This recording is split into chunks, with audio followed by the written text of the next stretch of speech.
हम लोग तो मेहनत करते हैं। हाँ, इनको जाना है अपने बूथों को राउंड करने।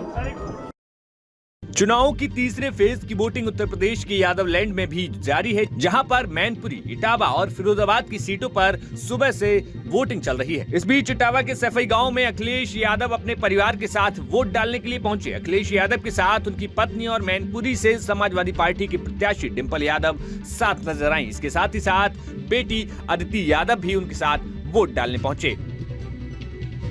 वहीं अखिलेश यादव के साथ ही पूरे यादव कुनबे ने भी इटावा के सफई गांव में इस बूथ पर अपना वोट डाला। और वोट डालने के बाद तमाम लोगों से जब हमने बात की और खास तौर पर मैनपुरी की समाजवादी पार्टी की प्रत्याशी डिंपल यादव से जब सवाल पूछा गया तो उन्होंने संविधान की बात कहते हुए तमाम मुद्दे गिना डाले।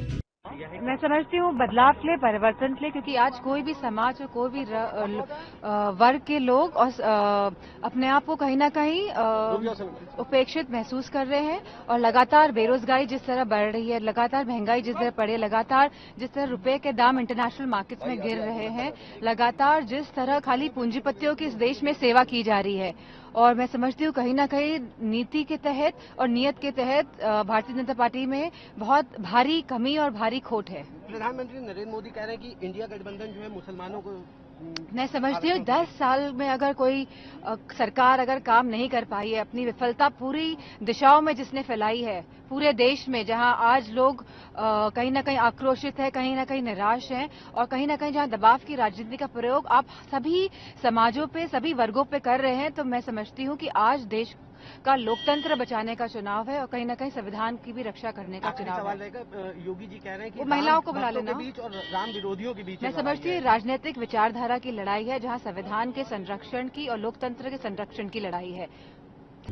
डिंपल यादव के साथ ही अखिलेश यादव ने भी पत्रकारों से यहां पर वार्ता की और तमाम मुद्दों को गिनाया। जहां पिछले दिनों कन्नौज में अखिलेश यादव के मंदिर में दर्शन करने के बाद मंदिर को धोया गया, उस मुद्दे पर उन्होंने कहा कि जो लोग हार रहे हैं वो नफरत में खुन्नस निकाल रहे हैं। मैं खुद गाड़ी से जब उतरा, उसे होश ही नहीं था पुलिस वाले को कि गाड़ी के चारों तरफ भाग रहा था, चारों तरफ भाग रहा था। पता नहीं क्या खाना नहीं खाया था उसने, या बताया होगा सरकार ने कि जैसे कोई हम लोग उतरे गाड़ी से चारों तरफ घूमना।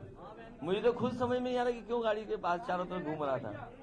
और अगर कोई इस तरह की गाली गलौज करेगा तो गाली गलौज का लोकतंत्र में कहीं जगह नहीं है।